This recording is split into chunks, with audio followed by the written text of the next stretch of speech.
Step number one to going viral on YouTube is making sure that you're prioritizing content over an introduction.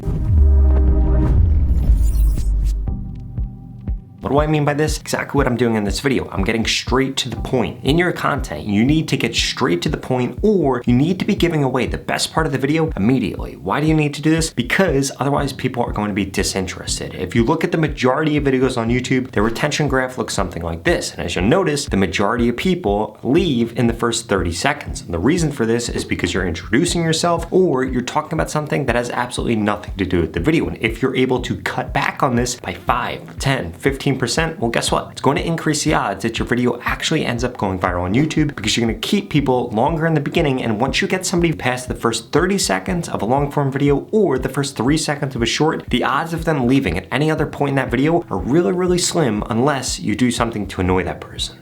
But that's not the only thing you need to be doing. You also need to be creating a content chain, understanding what video your audience wants to see next, and 2 other things I'm going to share with you towards the end of this video. And if you skip those 2 things, it's going to be the reason that you failed to go viral right now.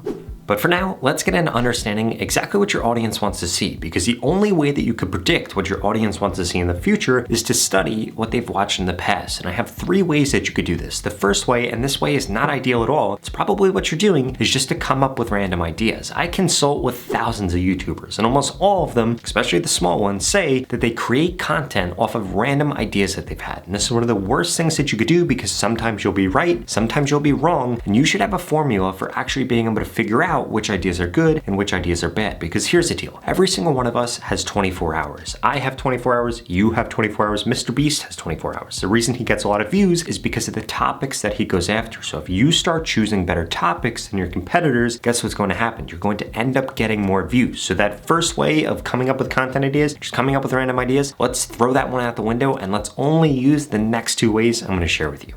So the second way that you could do this is coming up with a list like this. And as you know, I post content about how to grow on YouTube, how to grow on Instagram, how to grow on TikTok, and sometimes I'll make editing related content. Well, guess what? I have gone through and found all of my competitors, whether they're on Instagram, they're on TikTok, they're on YouTube, or even if they post on Twitter. In fact, I have a list of 94 different rows of competitors here. And guess what happens? Every single Sunday, I sit down and go through this. I track which one of their videos do well, what hooks they use that do well, and then I create a swipe file based off of that. If you don't know what a swipe file is, essentially I take thumbnails I like, titles I like, points that they made that I like, and then I compile all of that. And this is what I build my content off of. And what I'm doing here is studying what my ideal audience has engaged with in the past so that I can create content like that in the future. And over time, what's going to happen is you're going to be able to really easily identify, oh, this is something my audience would love, or this is something that might have done well, but it's not the audience I want to attract. And the only way that you're going to be able to do this is by going through and actually checking each one of these. So like I said, every Sunday I sit down, I see what kind of products they're selling, I see how often they post, I see how many views they get per month, and I see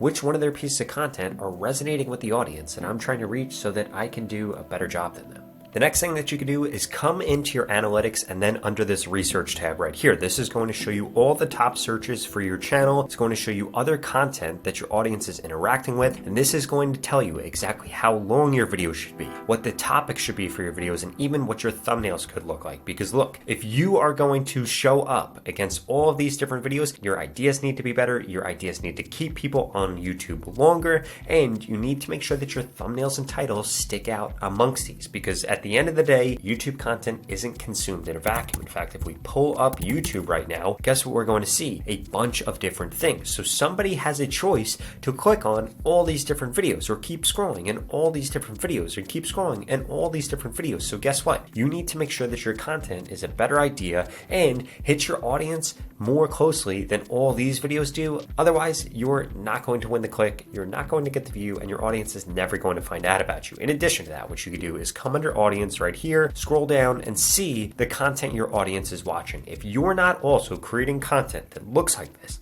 that's the same length, well then guess what? You're just completely ignoring what your audience wants, and that's why you're not getting views. And ultimately, you're never going to go viral if you don't deliver to your audience exactly what they want when they want to see it.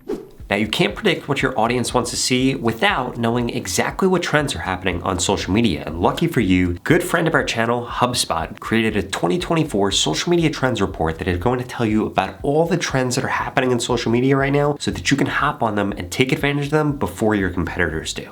This report's gonna tell you things like how to use AI for content creation, or the difference between social versus search engines, which could make or break whether or not you go viral. Because if you don't understand these things, then you're not gonna understand how quickly your content could get views or what kind of people you're actually going after. And best of all, it's 100% free. If you go to the description below, you could download it for free right now. Personally, my favorite part is where they talk about how many people are using social media to buy things in 2024. It does a really great job at highlighting exactly what trends are happening under there and how you could take advantage of this for your specific channel and for your specific niche. On top of that, it really tells you how to monetize your channel even if you don't have a big following or a lot of subscribers right now, which is exactly why I'd strongly suggest that you go down to the pinned comment or the description below and download it for free right now. Now let's get back to creating a content chain, because if you're not doing this, it's gonna be really hard for you to go viral, or you might have a nightmare situation happen to you where you have one of your posts go viral, but it doesn't help all of your other posts go viral. If you want that to happen, you need to make sure you're creating a content chain, AKA you're using the related video feature if you're uploading shorts, or you're using end screens if you're uploading long form content. And there is a bonus way to be able to do this, but I'm not gonna share that with you until the end.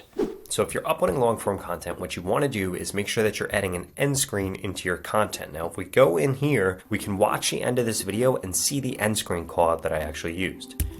YouTube, and if you're interested in that, I strongly suggest you check out this. So what you want to do here is we just gave them a specific reason to watch a video, and now we're going to put that specific video here. In fact, I'm really glad I'm recording this right now because I actually forgot to put this in my content. You can do this before you upload, but I was in a rush to do this, so I wasn't able to. And what I wanted to put here was actually not another video for somebody to watch, but instead a sales pitch. And you could do either or, and either of them are going to help you get more views, because the best thing you could get is 2 views from 1 viewer, because it forces YouTube to then find more viewers for your content. So what I want to do here is how I can help, and this will pull up the sales pitch that I have right here. And essentially what I'm going to do is trim this down right here. We're going to make this a little bit bigger, and boom, this is going to be added into this piece of content. And now viewers are going to see this at the end of this video, and that's going to get them to watch another video. Now we could also do this with shorts content, but the way that you do this with shorts is you add a related video. So right now this video right here is getting 3,000 views every 48 hours, aka it's getting 1,500 views every single day. Now what I could do is come into details, come down here and add a related video here. And what you want to make sure that you're doing is adding either a different short or a long form video that has something to do with this. In fact, if we come over to YouTube right now and come over to Mr. Beast, you're going to see that he's been utilizing this to get hundreds of millions of extra views. For example, on this video right here, if somebody watches this video, they can then click on this video, which is going to be his latest long form video that he uploaded 3 weeks ago. And essentially what he's doing is he's using this to drive views from his shorts to his long form content, but you could also do this to drive views from your shorts to other shorts content and create a content chain, because then you could get people to watch multiple different videos, and for every view you get, you might get 2, 3, 4, 5 views, and this is going to be a signal to YouTube that they should push out more of your content because it's creating a content chain. And then the final way that you could do this, you need to X out of here, but you need to come down here and you need to add your content into a playlist. Right here is going to be the playlist section. I have playlists for how to grow a YouTube channel, how to grow on Instagram, how to grow on TikTok, how to grow on Facebook. You could break your content out however you want. Essentially though,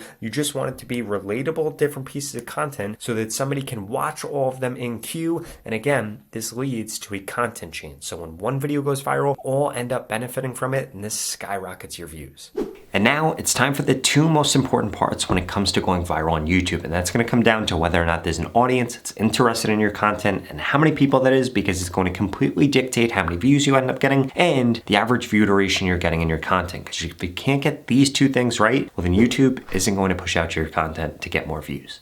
Now, when it comes to audience interest, essentially what you want to be doing is you want to see how many people have viewed a video on that subject in the last few days, ideally the last 48 to 72 hours. So for example, we're going to come through and we're going to make a video about how to get big calves, okay? And we had a choice of different videos that we can make. If we go under here and go under recently uploaded, we want to look at the last 3 or so videos. So this video, 2,000 views, 5 days. This video, 700 views, 5 days. This video, 40,000 views in 4 days. And I do want to note that this is by Jay Cutler, who is an incredibly big bodybuilder, and he has over 1 million subscribers. So overall, if you were an unknown person, you're probably not going to get a lot of views for this. But let's contrast this with how to get bigger biceps. If we do a search for that and then go under recently uploaded, you're going to see that this video, 11,000 views. And if we keep scrolling down, because we started with just shorts and we go under shorts and then recently uploaded, or just type shorts in up here, what you're going to see is that this video, 3.5 million. Actually, sorry, we need to put recently uploaded back on here. So 3,000, 11,000, this video got 27 views. So ultimately, you're now going to have a better opportunity to be able to see, should I make a video about how to get bigger biceps or how to get bigger calves? And you'll be able to judge it. And you might want to throw something else in there like how to get 6-pack abs. And then again, we want to filter by recently uploaded, 2K, 3K, 50 views. So none of these are really going to do that good. So what I would do is keep doing different searches. For example, how to lose weight. And what you want to do is find what the best use of your time is going to be. So if we come under here, we have 70,000 views, 33,000 views. This video got 0 views, but it's got a baby in it, so it's probably not anywhere near relevant for this. But what you'll see is that this video actually has a way better chance of getting a lot of views because we saw that there's a lot more people interested in this under recently uploaded videos. Now, when it comes to the average view duration that you're getting, there are a few rules that you need to be aware of. If you're uploading short form content, if that video is less than 30 seconds long, you need 100% average view duration. If the video is greater than 31 seconds, you need 80% average view duration. If you're not hitting that, it's why you're not getting views. And when it comes to long form content, this is a little bit differently. Ideally, you need 50% average view duration. The best videos on YouTube get anywhere from 50 to 80%, but 50 is really where you need to be in. Remember what I mentioned earlier on in this video. That first 30-second mark, especially in a long form video, is where you're going to lose the majority of people. So you need to make sure that you're fixing that by prioritizing content over introductions if you want to be able to improve your average view duration when it comes to your long form content. And then if you see any dip in your retention graph, it's probably something you should get rid of in your next video. And ultimately, what you need to remember is that you just need to try to get better every single time that you upload on YouTube. And you need to make sure you're posting at the right time on YouTube. If you don't know what time to post, well, please check out this video right here that shows you the best time to post on YouTube to maximize the amount of views that you get. In fact, it's gonna be a lot harder to go viral if you post at the wrong time. I'll see you over there.